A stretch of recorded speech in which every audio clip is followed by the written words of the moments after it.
Happy summer, everyone. Welcome to your July 2024 Astrological forecast. Special shout out to my subscribers. Thank you so much for your continued support, for liking and sharing and commenting on my videos. If you're new to my channel and you like this video, don't forget to subscribe to my channel. Also, anything you would like to know is in the description box below. Okay, but it is easier to just email me and ask me whatever it is you would like to know, okay, in regarding charts and services. Okay, and don't forget to check out my weekly forecast, which is now like shorts, daily shorts. Whenever there are major aspects between the planets, I usually do a short. Okay, but for now, okay, let's get to July. So on the 2nd, July 2nd, Neptune in Pisces turns retrograde.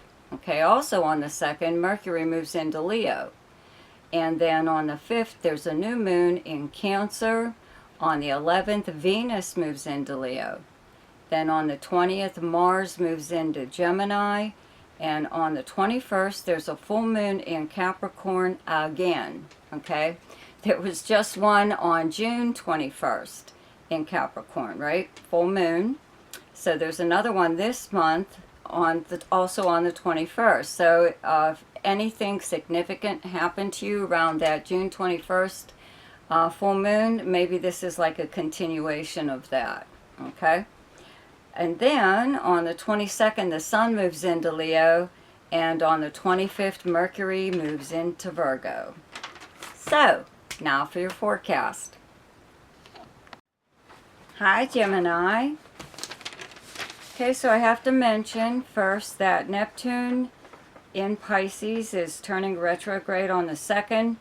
Saturn in Pisces is already retrograde, and where you have Pisces in your chart is your 10th house of your public persona and your professional life. Okay, your 10th house is basically your career, but it is your most public house. Okay, so having these planets here both retrograde at the same time just means that possibly something within your career has like paused. It's stalled a little bit, or it feels that way.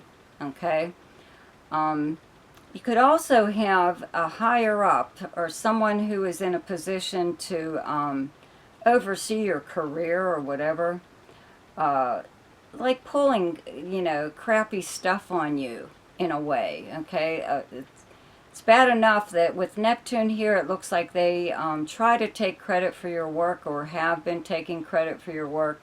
And having Saturn here means that you are working very hard within your career, and this person is possibly making you work even harder, which is totally unnecessary.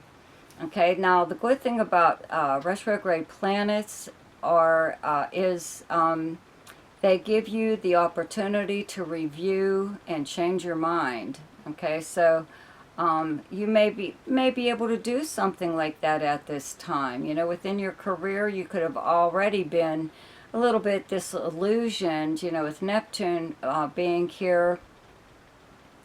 I used the medical field as an example at one time with, especially with COVID when it was around, and how all the nurses and even the doctors and any medical staff, anybody that had anything to do with medicine, were kind of being trashed.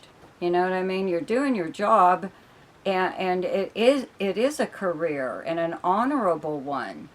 But, things have changed so much that maybe you have been or are going to consider changing careers, into something that is more fulfilling than how even a career in the medical field maybe used to be for you. Maybe so much has changed that it just isn't the same for you. So something like that, but just keep that in mind. Okay, so anyways, the Sun is in Cancer up until the 22nd. There's a new moon in Cancer on the 5th, and Venus is in Cancer up until the 11th, all in your 2nd house of earned income and possessions. So new moon here brings a new beginning, right? you have Jupiter in your sign, so you have good fortune for about a year, practically, you know, coming to you, opportunities coming to you, expansion of some kind or other. So that's what this could be, something happening around this new moon, bringing in either more money or a new source of income, something like that, or a possession even. You know, somebody could give you something pretty nice. Could be a belated birthday gift, but it could be just because gift. Okay. Now there's a full moon on July 21st in Capricorn. It's in your 8th house. It's directly across from your 2nd house of Cancer. Both of these are money houses, and the 8th house is other people's money and resources. It's also shared property and shared debt, okay, and passive money through an inheritance or legacy, refund, legal settlement, insurance payout, something or other, okay? Now, a full moon exists to take care of a problem that has finally come to the surface. It's gotten that. It's become an issue, more or less, okay? So it's there for you to deal with and then do away with it so you don't have to bother with it again. However, this is the second full moon in this area, okay? The first full moon was on June 21st. A month later is July 21st, another full moon in Capricorn in your 8th house. And it is a little different, but it does occur, okay, with 2 full moons in the same sign, right? So around that June 21st full moon, you know, try to think back to then, see if you did anything different or if anything was handled at that time, you know, solved, some kind of solution, because if that's not the case, it may come up again around July 21st. And, you know, you could finally, you know, finish whatever, you know, but again, this is regarding money, possessions, shared property, and shared debt. Okay, so just keep that in mind. And then Mars is still in Taurus up until the 20th in your 12th house where you have the sign of Taurus. Uranus is still transiting here. The 12th house is a behind the scenes house. It's the house of secrets and confidences, but activities by you or someone else behind the scenes, especially with Mars here. Mars helps you to look after your own best interest, no matter what house it's in, but when it's in your 12th house, you are kind of really looking out for number one and not like keeping it to yourself. I'm sure I probably mentioned this last month, but also having Mars in your 12th house does bring out possibility of someone within your friend group of friends, okay? And it's usually someone you're already aware of is secretly jealous or envious of you, because 12th house is activities by you or someone else behind the scenes. So you're not the only one using Mars like as a way to maneuver things in your favor. Okay, there could be someone that is undermining you behind your back. Okay, but like I said, you're more than likely already aware of who this person is. Okay, and it is because this person is secretly envious of you. Okay, envious or jealous. Okay, anyway. So Mars moves into Gemini on the 20th, into your first house, okay, along with Jupiter. And these two planets moving together, they were just together in Taurus, okay. Now they're together in your sign, in your first house, and these two planets together bring about fortunate action, with Jupiter being the fortune part and Mars being the action part, okay. When Mars is in your sign, in your first house, okay, this is the me planet, okay, this is the ego planet.